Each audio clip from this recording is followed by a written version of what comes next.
तो गाइस कैसे हैं आप सब लोग। द बुक ऑफ एस्पर के एपिसोड 297 के साथ हाजिर हो। तो लास्ट एपिसोड के एंड पे हमने देखा था हमारा जू फैन श्वांग को अपने साथ लेकर उसकी सेंचुरी में जाता है, पर जाकर वो एक डिवाइन आर्टिफैक्ट को यूज करते हैं और उसको यूज करते हुए श्वांग उसे किस्मत के हाल के बारे में बताती है। वो उसे बताती है कि बहुत ही जल्दी क्वान रॉन्ग वाले लू फैमिली के ऊपर अटैक करने के लिए आने वाले हैं। लू फैन को इस बात की समझ नहीं आ रही होती कि लू फैमिली तो एक छोटी सी फैमिली है, क्वान रॉन्ग जैसे एक बड़े एम्पायर को लू फैमिली के साथ क्या खतरा हो सकता है जिसके वो लू फैमिली के ऊपर अटैक करेंगे। क्योंकि क्वान रॉन्ग एम्पायर वालों की दुश्मनी तो पूरे के पूरे एम्पायर के साथ है, तो फिर वो हमारे लूकलैंड के ऊपर अटैक क्यों करेंगे। जू फैन को इसी बात की समझ नहीं आ रही होती। जू फैन कहता है मुझे इस बात की समझ तो नहीं आ रही कि ये सब कुछ क्यों हो रहा है, लेकिन मुझे लगता है कि बाकी की सारी फैमिलीज और तीनों ड्रैगन्स की वजह से ये सब कुछ होने वाला है। तो जाकर उनसे इन्वेस्टिगेट करते हैं और जाकर उनकी किस्मत को देखते हैं। इस एपिसोड की शुरुआत में जू फैन कहता है अब जबकि हमें इस बारे में पता चल चुका है कि यहाँ पर क्या कुछ होने वाला है, लगता है कि कहीं पर कोई ना कोई ऐसा मास्टर है जो कि ये सब कुछ प्लान कर रहा है, कि कोई मास्टर प्लान बना रहा है और लू फैमिली को मुश्किल में डालने की कोशिश कर रहा है। अब अगर हमें इस बारे में पता नहीं चल सकता कि क्वान रॉन्ग वाले लू फैमिली के ऊपर अटैक क्यों करेंगे, हमें जाकर बाकी को इन्वेस्टिगेट करना होगा। वो श्वांग से कहता है श्वांग चलो यहाँ से चलते हैं, तुम्हारे लू क्लैन के लिए बहुत बड़ी किस्मत की बात है कि तुम हमारे साथ हो। हमें सब कुछ पहले से पता चल चुका है कि आगे क्या होने वाला है, और आगे भी हमें अगर इसी तरह तुम बताती रहोगी तो हम लोग अपने लू क्लैन और टिंजू एम्पायर दोनों को बचा सकते हैं। श्वांग उसे कहती है कोई बात नहीं, तुम्हारे मेरी तारीफ करने का बहुत बहुत शुक्रिया। मैं ये सब कुछ अपने ग्रैंडफादर और अपने टिंजू एम्पायर के लोगों के लिए कर रही हूँ। दोनों जैसे वहाँ पर से बाहर निकलते हैं तो उसी वक्त सामने जंगल में दिखाते हैं काफी दूर वहाँ पर दो शैडो सोल्जर्स होते हैं। वो दोनों शैडो सोल्जर्स इनका पीछा कर रहे होते हैं, लेकिन वो यहाँ से इस एरिया से काफी ज्यादा दूर होते हैं ताकि जू फैन उनको देख ना ले। वो दोनों इतनी ज्यादा दूर होते हैं कि वहीं पर खड़े खड़े एक दूसरे से बातें कर रहे होते हैं। वो लोग कहते हैं हमारी शैडो आर्मी पहले कभी भी इतनी ज्यादा बेकार नहीं रही। हमारी शैडो आर्मी पहले तो इतनी ज्यादा लोगों के करीब पहुंच जाती थी कि उनको पता भी नहीं चलता था और हम उनकी सारी बातें भी सुन लेते थे, यहाँ तक कि उनके अपने शैडोज में छुप कर उनकी बातें सुन सकते थे। लेकिन जू फैन के चालाक होने की वजह से हमें इतनी ज्यादा दूर होना पड़ रहा है कि हमारी शैडो आर्मी बिल्कुल बेकार है। हम यहाँ से इतनी ज्यादा दूर हैं कि हम उसको ना तो सुन सकते हैं और ना ही हम देख सकते हैं कि वो लोग वहाँ पर कर क्या रहे हैं, क्योंकि अगर हम लोग उसके थोड़ा सा भी करीब गए तो वो हमें देख लेगा। वो मॉन्स्टर हमें देखकर मार डालेगा और जरा सा भी तरस नहीं खाएगा। सर शैडो सोल्जर उसे कहता है चलो ठीक है अब तो वहाँ से निकल चुके हैं, चलो वहाँ पर अंदर चल के देखते हैं कि आखिर उस सेंचुरी में क्या है। हो सकता है कि हमें वहाँ से कोई क्लू मिल जाए तो हमें पता चल जाए कि ये लोग यहाँ पर कर क्या रहे थे। और वो दोनों ही बड़ी स्पीड से शैडो बनने के बाद उड़ते हुए सीधे सेंचुरी की तरफ चले जाते हैं, क्योंकि इन दोनों को यहाँ पर नजर रखने के लिए भेजा गया है। लेकिन इन्हें कुछ भी हासिल नहीं हो रहा, क्योंकि जू फैन के करीब जाएंगे तो जू फैन को सेंस हो जाएगा कि ये उसके पीछे हैं। एक सीन में कहानी सुनाने वाला आ जाता है। कहानी सुनाने वाला कहता है कि जू फैन को इस बारे में नहीं पता कि क्वान रॉन्ग वाले लू फैमिली के ऊपर अटैक क्यों करने वाले हैं। तो इसी वजह से जू फैन बाकी की सभी फैमिलीज यानी कि जो कि उसके अलाइज फैमिलीज हैं, 7 बड़ी फैमिलीज में से उनके पास जाता है ताकि उनके पास श्वांग को लेकर जाए और श्वांग को कहे कि उनकी किस्मत के बारे में बताओगे, कहीं ये सब कुछ उसके खिलाफ काम तो नहीं कर रहे, फिर इनकी किस्मत में आगे क्या लिखा हुआ है, शायद इससे उसे कुछ क्लू मिल जाएंगे क्वान रॉन्ग वाले इनके ऊपर अटैक क्यों करने वाले हैं। तो जैसे जू फैन सभी अलायंस की फैमिलीज के पास जाता है वैसे वैसे वो शैडो सोल्जर्स भी उसके पीछे आते हैं, लेकिन उन शैडो सोल्जर्स को कुछ भी हासिल नहीं होता। उन्हें कुछ भी पता नहीं चल रहा कि जू फैन क्या कर रहा है और कि वो जू फैन के ज्यादा करीब नहीं जा सकते। यहीं पर हमारा जू फैन उनसे किंग चैंग के बारे में पूछता है, तो जू फैन को भी सिस्टर चूचू की याद आ रही है। इसी वजह से वो उनसे पूछता है, लेकिन कोई भी उसको नहीं बताता कि सिस्टर चूचू इस वक्त कहाँ पर है। जू फैन कहता है चलो छोड़ो सिस्टर चूचू को, फिलहाल के लिए मुझे क्वान रॉन्ग के बारे में सोचना होगा। कहीं वाकई में ऐसा ना हो कि क्वान रॉन्ग वाले हमारे लू क्लैन के ऊपर अटैक कर दे और मैं कुछ कर ना सकूं। ऐसा तो नहीं है कि सिस्टर श्वांग ने जिस तरह मुझे बताया बिल्कुल वैसे ही होने वाला है। तो सबसे पहले तो मुझे एल्डर ली और बाकी के सारे एल्डर्स को इस बारे में बताना होगा। मुझे उन्हें सावधान करना होगा कि अपनी तैयारी करके रखें, तो कभी हमारे ऊपर अटैक हो सकता है। वो अपने पास एक जेट स्लिप निकालते हैं और जेट स्लिप में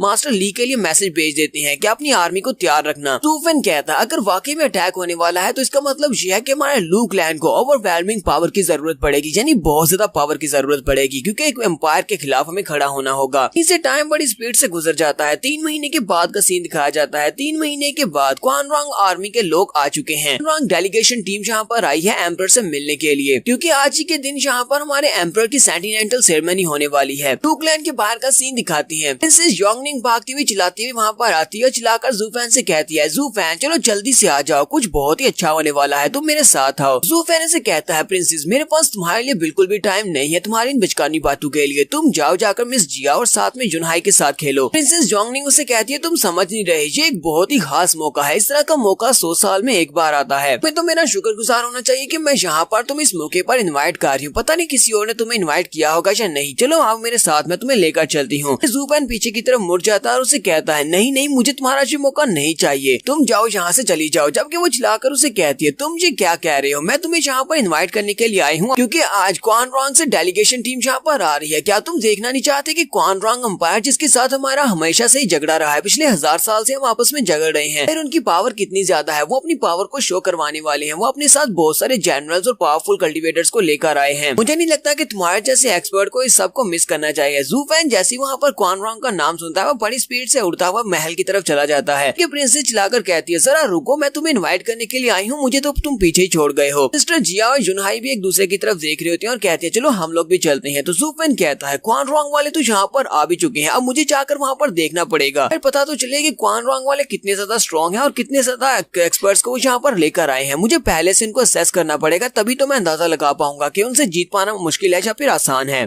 ज़ू फैन अपने लूक लैंड के साथ उस जगह पर पहुंच जाता है जहाँ पर से क्वान रॉन्ग की डेलीगेशन टीम गुजर कर जाने वाली है। वहाँ पर गलियों में बहुत सारे लोग जमा होते हैं उनको वेलकम करने के लिए। सभी लोग क्वान रॉन्ग के सोल्जर्स को देखने के लिए बेताब खड़े हैं। कहीं पर ऊपर यंग मास्टर लॉन्ग खड़ा होता है, वो उससे इशारा करता है बट द ज़ू फैन जहाँ पर आ जाओ, तो वो लोग जल्दी से सेकंड फ्लोर के ऊपर चले जाते हैं। मास्टर लॉन्ग उसे कहते हैं इस होटल के सेकंड फ्लोर को हमने बुक करवा लिया है, ये सारे का सारा हमारी अलायंस की फैमिलीज के यंग मास्टर्स के लिए है। हम सभी लोग यहाँ पर क्वान रॉन्ग की डेलीगेशन टीम को देखने के लिए ही खड़े हैं, जहाँ से हम लोग उनको ठीक से देख पाएंगे। तो ब्रदर जी शेंग भी वहीं पर खड़ा होता है। जी शेंग कहता है पता नहीं वो अपने साथ कितने सारे एक्सपर्ट्स को लेकर आने वाले हैं और पता नहीं उनमें से कितने सारे एक्सपर्ट्स पावरफुल होंगे। मेरे हाथों में बहुत ज्यादा खुजली हो रही है, मैं तो उनसे फाइट करके देखना चाहता हूँ कि वो कितने स्ट्रॉन्ग हैं। तो यहीं पर हमारे ज़ू फैन की नजर जानफू के ऊपर पड़ती है। जानफू जो कि दूसरी तरफ देख रहा होता है। ज़ू फैन उसकी तरफ देखता है और उसे कहता है जानफू ये क्या तुम भी यहाँ पर आए हुए हो? तुम यहाँ पर आ चुके हो लेकिन अपने मास्टर को देखने के बाद उसे ग्रीट करने के लिए नहीं आ रहे। लगता है कि तुम भूल चुके हो कि तुम कौन हो और मैं कौन हूँ। जानफू उसकी तरफ देखकर बहुत ज्यादा घबरा जाता है और उसे कहता है स्टुअर्ट ज़ू तुम भी यहाँ पर आए हो, ये तो एक बहुत बड़े कोइंसिडेंस की बात है, मुझे नहीं पता था। और साथ में पीछे से दिखाते हैं कि सीढ़ियाँ चढ़ते हुए डैन डैन भी वहाँ पर आ रही होती है। डैन सीढ़ियाँ चढ़ते ही जानफू से कहती है जानफू मेरी मार्शल आंटी और मेरे साथ साथ मेरी मास्टर हम लोग यहाँ पर आ चुके हैं, लेकिन तुमने अभी तक हमारी सीट्स को रेडी नहीं किया। डैन जैसी सीढ़ियाँ चढ़ती है तो वो सामने ज़ू फैन की तरफ देखती है और वो भी काफी घबरा जाती है और जानफू भी काफी ज्यादा घबरा जाता है क्योंकि ये दोनों एक दूसरे से प्यार करते हैं। वो दोनों वहाँ पर ज़ू फैन को देखकर बहुत ज्यादा घबरा जाते हैं और अपनी नजरें झुका लेते हैं। जबकि यंग मास्टर लॉन्ग आगे बढ़ता है, ज़ू फैन से कहता है बटलर ज़ू फैन लगता है कि तुमने अभी तक नोटिस नहीं किया, ये दोनों का आपस में चक्कर चल रहा है और तुम्हें अभी तक पता ही नहीं चला क्योंकि तुम अपने मसलों में उलझे हुए हो। वह ये बात सुनते ही कहता है क्या वाकई में? तो यहीं पर डैन की मास्टर चिल्लाकर ज़ू फैन से कहती है बटलर ज़ू फैन अब तुम यहाँ पर इतने हैरान क्यों हो रहे हो? तुमने डैन को अपनी वाइफ एक्सेप्ट करने से मना कर दिया और अब यहाँ पर अगर उसे किसी और लड़के से प्यार हो गया तो क्या तुम उसकी जिंदगी बर्बाद करना चाहती हो? बहुत ही बुरे इंसान हो, चुपचाप इस रिश्ते को मान जाओ। ज़ू फैन आगे बढ़ता है जबकि जानफू और भी ज्यादा घबरा जाता है। ज़ू फैन उसके कंधे पे जाके हाथ रखता है और खुश होकर उसे कहता है जानफू तुमने बहुत ही अच्छा काम किया, मैं तुमसे बहुत ज्यादा खुश हूँ, ठीक है तुम दोनों एक साथ रह सकते हो। आदि ज़ू फैन पीछे की तरफ मुड़ता है, सोच रहा होता है चलो शुक्र है कि कम से कम डैन से तो मेरी जान छूटी ना, ये तो मेरे पीछे ही पड़ गई थी। ज़ू फैन जैसी वहाँ पर उन दोनों को अपनी शुभकामनाएं देने के बाद वापस मुड़ता है, उसी वक्त डैन की मास्टर चिल्लाकर ज़ू फैन से कहती है ज़ू फैन इस बात का क्या मतलब है? उन दोनों को एक साथ रहने की दुआ दे दी, क्या तुम वाकई में डैन के लिए कुछ भी फील नहीं करते थे? इसका मतलब यह है कि तुम अंदर से मर चुके हो, तुम्हें डैन से कभी प्यार था ही नहीं।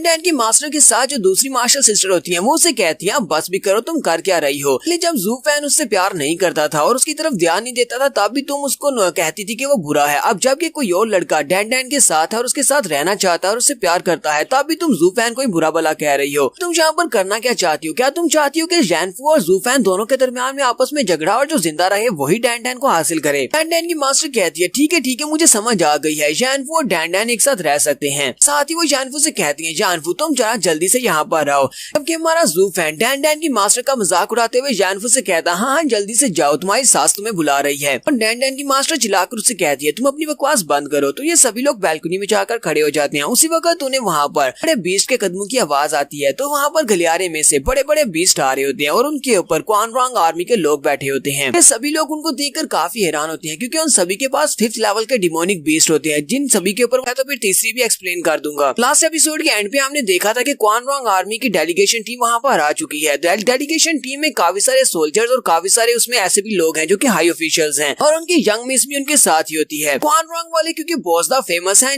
डीमन बीस्ट को टेम करने की वजह से, इसी वजह से वो सभी लोग अपने अपने डीमन बीस्ट के ऊपर बैठ कर आते हैं, अपनी पावर्स को वो शो ऑफ करवा रहे हैं। इन लोगों की जो यंग मिस है इसको हम लोग पिछले एक चैप्टर में पहले देख चुके हैं क्योंकि ज़ू फैन का इसके एक लड़की के साथ पहले एक बार सामना हो चुका है। यंग मास्टर लॉन्ग उसे देखते ही कहता है ये लड़की तो वाकई में बहुत ज्यादा खूबसूरत है, ये तो दिखने में काफी ज्यादा अच्छी लग रही है, हो सकता है कि इसका कैरेक्टर भी काफी ज्यादा अच्छा हो। जबकि हमारे ब्रदर जी शेंग को तो यहाँ पर उनसे फाइट करने की बड़ी है। वो कहता है मैंने सुना है कि क्वान रॉन्ग वालों के लिए इनके पास जो बीस्ट टेमिंग स्किल्स है वो दुनिया में सबसे ज्यादा बेस्ट है, यानी कि ये किसी भी बीस्ट को टेम कर सकते हैं। मैं तो बस इनके साथ फाइट करना चाहता हूँ। मैं फाइट करना चाहता हूँ किसी ऐसे जनरल के साथ जो कि अपने साथ साथ बीस्ट को टेम करके मुझसे फाइट करे, यानी कि मैं डबल फाइट करना चाहता हूँ। एक तरफ से अपनी फाइट हो और दूसरी तरफ से उसके साथ उसका बीस्ट भी हो, बहुत ज्यादा मजा आएगा। जबकि यंग मास्टर लॉन्ग उसे कहता है वो लोग यहाँ पर हमसे निगोशिएट करने के लिए आए हैं, वो एक समझौता करने के लिए आए हैं और तुम यहाँ पर उनसे फाइट करके जंग छेड़ना चाहते हो। आप देखो तो सही वहाँ पर कितनी खूबसूरत लड़की है। इस खूबसूरत लड़की के यहाँ पर होते हुए क्या तुम्हें लगता है कि हम लोग इनसे जंग कर सकते हैं? हमारा ज़ूफेन यहाँ पर उनकी पावर्स को असेस कर रहा होता है। ज़ूफेन कहता है तो इनकी डेलीगेशन टीम में 3 परफाउंड ह्यूमन कल्टीवेटर्स हैं, इसके साथ साथ 3 रेडियंट स्टेज के कल्टीवेटर्स हैं, 1000 वेटरन कैवेलरी सोल्जर्स हैं जो कि बोन टेम्परिंग स्टेज पे है। उसके अलावा इनके पास 1000 थर्ड लेवल के स्पिरिचुअल बीस्ट और 6 5th लेवल के स्पिरिचुअल बीस्ट हैं। ज़ूफेन सोच रहा होता है हालांकि इनकी डेलीगेशन टीम काफी ज्यादा बड़ी और पावरफुल है, लेकिन क्या वाकई में ये सारी आर्मी मिलकर हमारे लू क्लैन को नुकसान पहुंचा सकती है? क्या इतना काफी होगा लू क्लैन को हराने के लिए? प्रिंसेस जोंगनिंग उसे कहती है ज़ूफेन तुम इनकी तरफ इस तरह घूर घूर का क्या देख रहे हो? तुम वहाँ पर क्या ढूंढने की कोशिश कर रहे हो? ज़ूफेन उसे कहता है मैं वहाँ पर कुछ अजीब ढूंढने की कोशिश कर रहा हूँ जो बाकी सबसे अलग हो। प्रिंसेस जोंगनिंग उसे कहती है तुम यहाँ पर बाकी सबसे अलग क्या ढूंढने की कोशिश कर रहे हो? ज़ूफेन उसे कहता है बाकी सबसे अलग का मतलब यही होता है कि वो बाकी सबसे अलग होगा। अगर वो इतनी आसानी से मिल जाए और सभी को दिखाई दे जाए तो फिर इस बात का क्या मतलब है कि वो बाकी सबसे अलग है? अगर वो इतनी आसानी के साथ मिल जाता तो फिर मुझे उसे ढूंढने की क्या जरूरत थी, वरना मैं तो एक बेवकूफ कहलाता। उसे जोंगनिंग चिल्लाकर उसे कहती है ज़ूफेन तुम हमेशा इस तरह की बात करते हो कि बातों को घुमा देते हो। सीधा बताओ ना कि वहाँ पर क्या देख रहे हो। फकत वहाँ पर उन्हें एक बड़े से बीस्ट के रोर करने की आवाज आती है क्योंकि हमारे एम्पायर का टिंजू एम्पायर का एक छोटा लड़का भागता हुआ उस बीस्ट के सामने आ जाता है और इसी वजह से वो बीस्ट बहुत ज्यादा गुस्सा हो जाता है और चिल्लाना शुरू कर देता है। बच्चा बेचारा बहुत ज्यादा घबरा जाता है और वहीं पर रोना शुरू कर देता है। उसका ग्रैंडपा भागता हुआ उस बीस्ट के सामने आ जाता है और उनसे कहता है प्लीज मेरे बच्चे को माफ कर दीजिए, एक छोटा बच्चा है, ये नहीं समझता, ये भागता हुआ आपके सामने आ गया, इसे अभी यहाँ से लेकर चला जाता हूँ।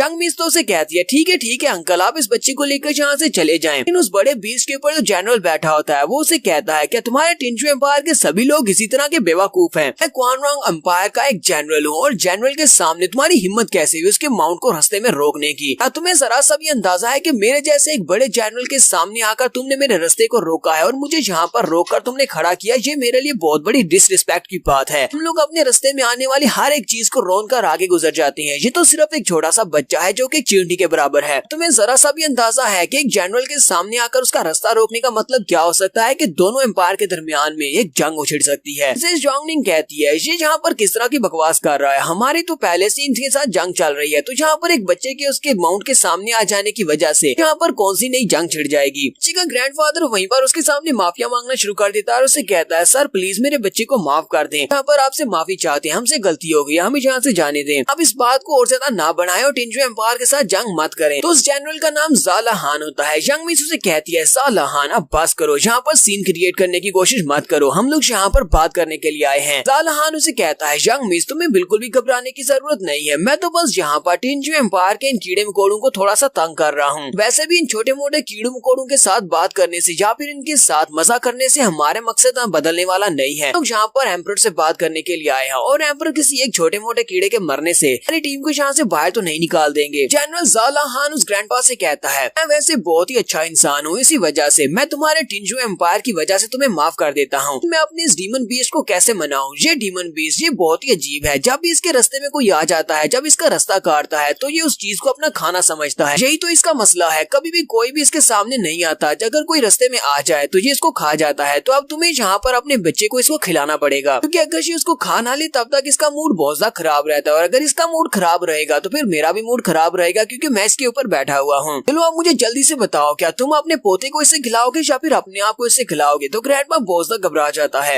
यंग मिस उसे कहती है ज़ाला हान मैंने तुमसे कहा ना क्या बस बहुत हो गया, तुम यहाँ पर मजा तो कर सकते हो लेकिन अपनी लाइन को क्रॉस मत करो। ज़ाला हान उसे कहता है यंग मिस ये तो सिर्फ और सिर्फ एक छोटी सी गेम है, मुझे थोड़ा सा और मजा करने दें। फिर से स्टार्ट हो जाता है। तो जी शैंग जल्दी से अपनी तलवार को निकाल रहा था और कहता है इस कमीने की हिम्मत कैसे हुई यहाँ पर हमारे टिंजू एम्पायर के लोगों के साथ इस तरह बिहेव करने की? ये लोग यहाँ पर गेस्ट बनकर आए हैं, इसका मतलब ये नहीं है कि यहाँ पर किसी भी बच्चे को खा सकते हैं, अपने डीमन बीस्ट को खिला सकते हैं। तो उसे मारने के लिए आगे बढ़ने लगता है। यंग मास्टर लॉन्ग उसे रोक लेता और कहता है ब्रदर ये यहीं पर रुक जा, तुम कर क्या रहे हो? क्या तुम यहाँ पर अपने इनवाइटेड गेस्ट के ऊपर अटैक करके उनको मार डालोगे? इससे तो एक जंग छिड़ जाएगी और पहले से भी ज्यादा बुरी हालत होगी। अभी तक हमारे ऑफिशियल्स यहाँ पर आए नहीं है और तुम यहाँ पर पहले से इनके ऊपर अटैक करना चाहते हो, अपने मेहमानों के ऊपर। प्रिंसेस भी ज़ूफेन से कहती है, बटलर ज़ूफेन तुम यहाँ पर खड़े खड़े क्या कर रहे हो? तुम्हें नहीं लगता कि तुम्हें वहाँ पर जाना चाहिए? क्योंकि 8 बड़ी फैमिलीज के बाकी सभी लोग तो इस लोगों के साथ पंगा लेने से कतरा रहे हैं, लेकिन तुम तो हमेशा ही लोगों से पंगा लेते हो। तुम्हें तो इस तरह की सिचुएशन में कूदने की बड़ी आदत है, फिर तुम यहाँ पर डरपोकों की तरह पीछे क्यों बैठे हो? टांगनिंग ज़ूफेन से कहती है, ज़ूफेन तुम मेरे साथ चलो, हम दोनों वहाँ पर चलते हैं और जाकर उस जनरल को सबक सिखाते हैं। तो ज़ूफेन उसे कहता है, अगर तुम्हें उन्हें सबक सिखाना है तो जाओ जाकर सिखा लो। तो बिल्कुल भी मूड नहीं है वहाँ पर जाने का। ज़ूफेन उसे कहता है, जैसे कि तुमने कहा कि 7 बड़ी फैमिलीज हमेशा ही मुश्किल में पड़े रहते हैं और किसी एक दूसरे को मुश्किल में डाले रखते हैं, लेकिन यहाँ पर वो आगे नहीं बढ़ रहे। क्या तुम इस बात का मतलब समझती हो? अगर नहीं समझती तो मैं तुम्हें समझाता हूँ। वो डैन डैन से कहता है, डैन डैन क्या तुम्हें कुछ याद आ रहा है इस सीन से? तुम हमेशा इसी तरह की थी, क्या तुम्हें याद आ रहा है? डैन डैन उसे कहती है, हाँ तुमने बिल्कुल ठीक कहा, कभी मैं भी इसी तरह की थी। मुझे बहुत ज्यादा गुस्सा आता था और मैं गुस्से में किसी के साथ कुछ भी बुरा कर देती थी, लेकिन तुम ये सारी बातें यहाँ पर क्यों कह रहे हो? साथ ही वो जानफू से कहता है, जानफू क्या तुम भी ऐसे नहीं थे? तुम भी तो बिल्कुल ऐसे ही थे। जब तुम अपने मास्टर के साथ थे तब तुम बहुत ज्यादा एरोगेंट थे, तुमने मेरे ऊपर डायरेक्टली अटैक कर दिया था, क्या तुम्हें याद आ रहा है? जानफू से कहता, हाँ मास्टर आपने बिल्कुल ठीक कहा, जब मैं अपने मास्टर के साथ था मैं बहुत ज्यादा एरोगेंट था, मैं इमेच्योर था, इसी वजह से मैं गुस्सा करता था और सभी के ऊपर इसी तरह अटैक कर देता था। मुझे लगता था कि मैं इनविंसिबल हूँ, कोई भी मुझे हरा नहीं सकता और मैं किसी भी मुश्किल में कूद जाता था। लेकिन अब जबकि मैंने लू क्लैन को ज्वाइन किया और आपके रूल्स बहुत ज्यादा टाइट हैं, इसी वजह से अब मुझे दोबारा वो सब कुछ करने का मौका नहीं मिल रहा। ज़ूफेन प्रिंसेस से कहता है, प्रिंसेस क्या तुमने देखा, हम सभी की बॉडी के अंदर एक ना एक डेविल है जो कि हमें हर वक्त गुस्सा दिलाता रहता है, लेकिन हमें किसी न किसी पॉइंट के ऊपर शांत होना पड़ता है। बाहर से हम लोग कितने ही शांत क्यों ना दिखाएं, लेकिन अंदर से हम सभी लोग ऐसे ही हैं, हम सभी लोग प्योर डेविल हैं। तो क्या तुम मेरे जैसे एक प्योर डेविल को वहाँ पर भेजना चाहती हो लोगों को सबक सिखाने के लिए? तुम्हें नहीं लगता कि अगर मैं वहाँ पर जाऊंगा तो मैं जाकर उस जनरल को मार डालूंगा और वो लोग जो कि मेहमान बनकर जहाँ पर डेलीगेशन टीम का हिस्सा हैं पर एक जंग छिड़ जाएगी। प्रिंसेस चिल्लाकर उसे कहती है, पता नहीं तुम बातें कब करना बंद करोगे, तुमसे बातों में कोई भी आगे नहीं निकल सकता। उसी वक्त वहाँ पर उन्हें आवाज आती है, वो लोग कहते हैं, अगर क्वान रॉन्ग वाले सब कुछ करेंगे और तुम लोग वहाँ पर जाकर इनको नहीं रोकोगे तो मैं वहाँ पर जाऊंगी। क्वान रॉन्ग वाले यहाँ पर गेस्ट हैं और गेस्ट की तरह उन्हें पेश आना चाहिए, एक मेहमान को यहाँ पर आकर ये सब कुछ करना नहीं चाहिए। ट्वांग जाकर उस छोटे बच्चे और उसके ग्रैंडपा के सामने खड़ी हो जाती है और जनरल से कहती है, अगर तुम लोग मेहमान हो तो फिर मेहमान बनकर रहो, वरना तुम्हारे साथ वही सलूक किया जाएगा जो कि एक दुश्मन के साथ किया जाता है। ज़ूफेन श्वांग की तरफ देखता और कहता है, ये वहाँ पर क्या कर रही है? अगर कोई और वहाँ पर जाता तो मैं कभी भी उसको बचाने के लिए नहीं जाता, लेकिन अब जबकि श्वांग वहाँ पर चली गई है तो लगता है कि अब मुझे भी वहाँ पर जाना पड़ेगा। अब शो टाइम है, लगता है कि इन क्वान रॉन वालों को थोड़े बहुत मैनर्स तो सिखाने पड़ेंगे। जनरल ज़ाला हान हमारी मिसी से कहता है, मिसी तुम यहाँ पर क्या कर रही हो? क्या तुम्हें जरा भी इस बारे में अंदाजा है? हम लोग यहाँ पर डेलीगेशन टीम का हिस्सा है, क्या तुम्हारे एम्परर ने तुम्हें जरा भी इस बारे में नहीं सिखाया है कि अपने मेहमानों को किस तरह रिसीव किया जाता है? तुमने यहाँ पर आकर हमारे मसले में टांग अड़ाई है, यानी कि तुमने क्वान रॉन्ग आर्मी के बीच में आने की कोशिश की है, ऊपर से हम लोग डेलीगेशन टीम का हिस्सा हैं। तो मिस श्वांग उसे कहती है, अगर तुम यहाँ पर एक गेस्ट बनकर आए हो तो फिर तुम्हें एक गेस्ट की तरह ही पेश आना चाहिए। मैंने तुम्हारे जैसा घटिया गेस्ट पहले कभी भी जिंदगी में नहीं देखा, ना अपने दायरे में रहने की कोशिश करो। जनरल उसे कहता है, ये तो तुम्हारे लोगों के ऊपर डिपेंड करता है, हाँ मैं यहाँ पर मेहमान बनकर आया हूँ, लेकिन अगर मेहमान नवाजी करने वाला बंदा ही इतना ज्यादा कमजोर होगा तो फिर मेहमान तो इतना एरोगेंट होगा ही। ये तुम लोगों की एबिलिटीज के ऊपर डिपेंड करता है कि तुम लोग यहाँ पर हमारी मेहमान नवाजी कर पाते हो या नहीं। जबकि तुमने बीच में आकर मेरा मूड खराब कर दिया है, तो इस बूढ़े और इस बच्चे इन दोनों को मेरे डीमन बीस्ट को खिलाना होगा। तो ये दोनों बंदे अब मेरे डीमन बीस्ट का स्नैक बनेंगे, जिनको कोई भी यहाँ से बचा नहीं पाएगा, चाहे कोई भी, चाहे एम्परर क्यों ना यहाँ पर आ जाए। उसका डीमन बीस्ट अपना बड़ा सा मुंह खोलता है और उस बच्चे और उस बूढ़े अंकल को खबर जाती है, लेकिन वो श्वांग की बात को इग्नोर करते हुए बच्चे और उस बूढ़े को खाने के लिए अपने बीस्ट को ऑर्डर देता है और उसका बीस्ट अपना बड़ा सा मुंह खोलकर उन दोनों को खाने लगता है। वहीं पर हमारी एपिसोड का एंड हो गया था। तो इस एपिसोड की शुरुआत में वो बड़ा सा बीस्ट अपना मुंह खोलकर उन दोनों दादा और पोते को खाने लगता है, तो श्वांग अपने हाथ में अपनी थोड़ी बहुत पावर को रिलीज करते हुए उसके ऊपर अटैक करने लगती है, क्योंकि श्वांग भी परफॉर्म लेवल की एक्सपर्ट है। जबकि जनरल ज़ाला हान काफी ज्यादा गुस्सा होता है और उसे कहता है, लड़की तुम्हें क्या लगता है कि तुम यहाँ पर मेरे बीस्ट को रोक सकती हो? तुम तो सिर्फ एक परफॉर्म ह्यूमन रैंक की एक छोटी सी स्लेव गर्ल हो। साथ ही वो उसे पंच मारता है जिससे वो पीछे की तरफ गिर जाती है। अल्हान आगे से जोर जोर से हंसना शुरू कर देता है और कहता है, अब तुम्हें पता चलेगा कि यहाँ पर और क्या होने वाला है। को मेरा बीस्ट कैसे इन दोनों को यहाँ पर खाता है और आज कोई भी यहाँ पर इन दोनों को मेरे बीस्ट का नाश्ता बनने से नहीं रोक सकता। कि उसकी यंग मिस चिल्लाकर उसे कह रही होती है, जनरल ज़ाला हान बस बहुत हो गया, इस सब को यहीं पर रोक दो, तुम हद पार कर रहे हो। लेकिन ज़ाला हान उसकी बात को नहीं सुनता और उसका बीस्ट अपना बड़ा सा मुंह खोलकर उस बूढ़े आदमी को खाने लगता है और उसके काफी ज्यादा करीब पहुंच जाता है। भी दूर से अपने हाथ को सामने की तरफ करती है और कहती है, कोई तो आकर इसको रोक लो। इस वक्त हमारे ज़ूफेन की वहाँ पर एंट्री होती है। ज़ूफेन अपने क्लीन वाले हाथ को यूज करते हुए उस बड़े से बीस्ट के जबड़े को वहाँ पर दोबारा से बंद कर देता है और उसे वहीं पर रोक देता है। ये देखकर ज़ाला हान भी काफी ज्यादा हैरान होता है कि अब यहाँ पर कौन आ गया जिसने सिर्फ एक ही हाथ के साथ उसके बड़े से 5th लेवल के प्रोफाउंड बीस्ट को रोक दिया। जबकि हमारे इंपीरियल सिटी के जितने भी लोग होते हैं वो सभी लोग तो ज़ूफेन को पहचानते हैं। वो सभी लोग कहते हैं ये तो अपना बटलर है। वो सभी लोग कहते हैं ये तो हमारे टिंजू एम्पायर का मॉन्स्टर है जिसके साथ कोई भी पंगा नहीं लेना चाहेगा, कोई भी इसको प्रवोक नहीं करेगा, ये तो ज़ूफेन है। क्वान रॉन्ग आर्मी के सभी लोग बहुत सा हैरान होते हैं और कहते हैं ऐसा कैसे हो सकता है, इस लड़के ने सिर्फ एक ही हाथ के साथ हमारे 5th लेवल के परपाउंड बीस्ट को रोक दिया, ऐसा नहीं होना चाहिए, बस इतनी ज्यादा स्ट्रेंथ कहाँ से आई है। अब इस बात का मतलब क्या समझा जाए, क्या टिंजू एम्पायर के लोगों के पास इतनी ज्यादा पावर होती है कि उनका एक छोटा लड़का भी यहाँ पर आकर 5th लेवल के बीस्ट को सिर्फ एक हाथ से रोक सकता है। जबकि क्वान रॉन्ग आर्मी का यंग मास्टर जो होता है वो भी इस बात से काफी ज्यादा घबराया हुआ होता है। ज़ीशेंग ऊपर खड़ा सब कुछ देख रहा होता है और कहता है थोड़ी देर पहले ही हम सभी से कह रहा था कि हमें वहाँ पर इस मसले में नहीं पड़ना चाहिए, हम लोग वहाँ पर इन बूढ़े बाप बेटा को बचाने के लिए नहीं जाएंगे। लेकिन अब देखो जरा किस तरह ये जंप मारते वहाँ पर सभी के सामने शो ऑफ कर रहा है। यंग मास्टर लॉन्ग से कहता है तुम्हें हमने वहाँ पर जाने से इसलिए रोका था कि अगर तुम वहाँ पर चले भी जाते तो ज्यादा कुछ नहीं कर पाते, तो सिर्फ हमारा ज़ूफेन ऐसा कर सकता था। उसके जैसे मॉन्स्टर को किसी चीज की परवाह नहीं होती, वरना डेलीगेशन टीम के साथ इस तरह कौन बिहेव करता है, जबकि ये हमारे मेहमान बनकर यहाँ पर आए हैं। ज़ूफेन ने अपने एक हाथ के साथ उस परफॉर्म बीस्ट के डबड़े को पकड़ रखा होता है, फिर साथ ही वो उस बूढ़े आदमी से कहता है दद्दू क्या तुम यहीं पर बैठे रहने वाले हो, क्या तुम्हें लगता है कि मेरे पास पूरा दिन है इस परफॉर्म बीस्ट के मुंह को पकड़ रखने के लिए, चलो जल्दी से यहाँ से भाग जाओ। तो अपने पोते को लेकर बड़ी स्पीड से वहाँ से भाग जाता है और उसे कहता है बटलर ज़ूफेन तुम्हारा बहुत बहुत शुक्रिया, मैं इस बात को कभी नहीं भूलूंगा और तुम्हारे एहसान का बदला जरूर चुकाऊंगा। ज़ालहान चिल्लाकर उसे कहता है कमीने कहीं कि तुम हो कौन और तुम्हारी हिम्मत कैसे हुई मेरे और मेरे परफॉर्म बीस्ट के रास्ते में आने की। ज़ूफेन जैसे उसके बीस्ट को छोड़ता है ज़ालहान फिर से अपने बीस्ट को कमांड करता है और उसका बीस्ट अपना बड़ा सा मुंह खोलकर ज़ूफेन को खाने लगता है। जैसे ज़ूफेन के ऊपर अपने मुंह को बंद करता है ज़ूफेन गायब होकर उसकी साइड पर चला जाता है और साइड पर जाने के बाद वो उसकी आंख के नीचे यानी कि उसके सर के पास अपना हाथ रखता है। साथ ही अपने हाथ को नीचे की तरफ झटकते हुए उसके बीस्ट को ग्राउंड के ऊपर पटका कर मारता है जिससे वो वहीं पर बेहोश हो जाता है। और ज़ालहान बेचारा जो कि अपने बीस्ट के ऊपर बैठा होता है वो हवा में लटका रह जाता है। इसी के साथ ही हमारा ज़ूफेन गुस्से के साथ ज़ालहान की तरफ देखता है। उनका यंग मास्टर इस बात से और भी ज्यादा हैरान होता है और कहता है सभी लोग इसको बटलर कह रहे हैं, क्या ये वाकई में सिर्फ और सिर्फ एक बटलर है, लेकिन ऐसा कैसे हो सकता है, एक बटलर इतना पावरफुल कैसे हो सकता है। वहाँ पर जितने लोग होते हैं वो सभी लोग ज़ूफेन की तारीफें कर रहे होते हैं कि हमारा बटलर कितना महान है और कितना पावरफुल है। ज़ूफेन ने यहाँ पर उस बीस्ट को एक हाथ से हरा दिया। क्वान रॉन्ग का यंग मास्टर कहता है हमें इस बंदे की आइडेंटिटी के बारे में इससे पहले क्यों नहीं पता चला, हमें क्यों नहीं पता चला कि इस एम्पायर में इतना पावरफुल बटलर भी है, ये इतना ज्यादा आउटरेजियस है तो फिर हमें पता होना चाहिए था। ऊपर से यहाँ पर सभी जनता को देखो तो सही, ये सभी लोग इसके नाम के नारे लगा रहे हैं जैसे कि ये सभी लोग इससे बहुत ज्यादा प्यार करते हैं या फिर ये सभी लोग इसको अच्छी तरह से जानते हैं। मुझे तो समझ नहीं आ रही कि हमारा इंटेलिजेंस डिपार्टमेंट कर क्या रहा था, क्या वो लोग यहाँ पर जक मार रहे थे, उनको इस बारे में बिल्कुल भी पता नहीं है। हमें किसी ने क्यों नहीं बताया कि यहाँ पर ज़ूफेन नाम का भी बंदा है। उसी वक्त सामने से प्रिंसेस जोंगनिंग और जानफू भागते हुए आते हैं, वो दोनों भी यहाँ पर इस नाटक का हिस्सा बनने वाले हैं। प्रिंसेस जोंगनिंग भागती हुई वहाँ पर आती है और ज़ूफेन से कहती है बटलर ज़ूफेन प्लीज मुझे माफ कर देना, मैं और जानफू हम दोनों तुम्हारी बताई हुई सारी चीजें ढूंढने के लिए बाजार में गए हुए थे, लेकिन हमें आने में देर हो गई, इसलिए प्लीज हमें डांटना मत। हमें ये बात अच्छी तरह से पता है कि हम लोग सिर्फ और सिर्फ सर्वेंट्स हैं, तुम्हारी नजर में हमारी कोई भी औकात नहीं है और ना ही मास्टर की नजर में। हम लोग हमेशा ही बहुत ज्यादा मेहनत करते हैं और जो भी काम हमें दिया जाता है हम लोग उस काम को पूरा करते हैं, लेकिन आज हमें पता है कि यहाँ पर रास्ते ब्लॉक हैं सारे इन बीस्ट की वजह से। ये सभी आर्मी वाले अपने बीस्ट लेकर बाजार में घूम रहे हैं जिसकी वजह से दुकानें बंद हैं। साथ ही वो ज़ूफेन को आंख मारती है। ज़ूफेन भी सोच रहा होता है ये लड़की वाकई में काफी ज्यादा समझदार है, मुझे तो लगा था प्रिंसेस बेकार है, लेकिन ये यहाँ पर बहुत ही अच्छे से नाटक कर रही है। क्वान रॉन्ग डेलीगेशन टीम के साथ जो लोग होते हैं वो ये सब कुछ देखकर काफी ज्यादा हैरान होते हैं। वो लोग कहते हैं क्या अभी अभी जो लड़की लड़का भागते हुए यहाँ पर आए हैं क्या वो लोग सिर्फ और सिर्फ यहाँ पर नौकर हैं? ये दोनों ही परफॉर्म लेवल के एक्सपर्ट्स हैं, फिर ये यहाँ पर सिर्फ और सिर्फ नौकर कैसे हो सकते हैं और ऊपर से इनका बटलर भी इतना ज्यादा स्ट्रॉन्ग है। सभी लोग इस बारे में सोच रहे होते हैं कि अगर इनके नौकर ही वाली परफॉर्म स्टेज पर है तो फिर इनका मास्टर कितना ज्यादा पावरफुल होगा, इनके ग्रैंड एल्डर्स कितने ज्यादा पावरफुल होंगे और इनका पैट्रियार्च या फिर वेनरेबल एल्डर्स वो सभी लोग कितने ज्यादा पावरफुल होंगे। तो मैंने ये सारा नाटक जानबूझकर इसीलिए किया है ताकि उनके ऊपर एक डर बन सके कि वो सभी लोग समझे कि ये बहुत ज्यादा पावरफुल फैमिली से हैं। यंग मास्टर अपने साथ वाले बंदे से कहता है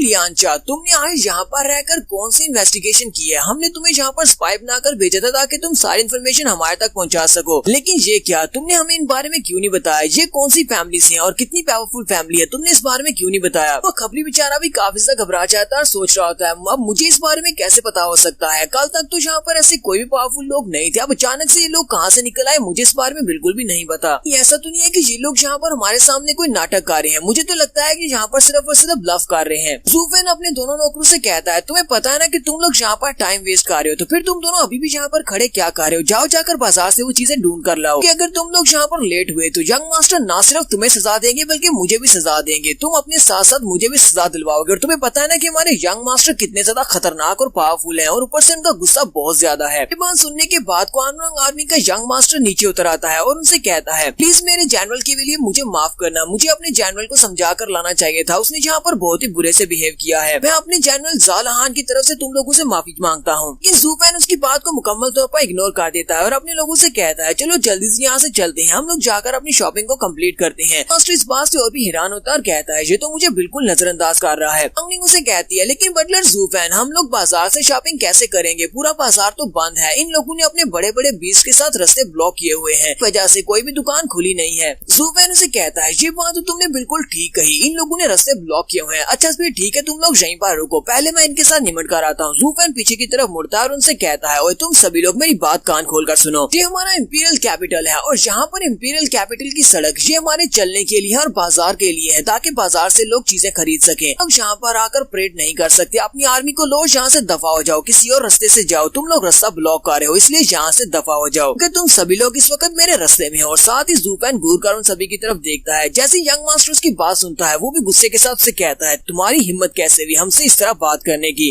और यहाँ पर हमारी एपिसोड 299 का एंड हो जाता है। एपिसोड की एक्सप्लेनेशन अच्छी लगी हो तो कमेंट करके जरूर बताइएगा। चैनल को सब्सक्राइब कर दें, वीडियो को लाइक और शेयर कर दें। शुक्रिया।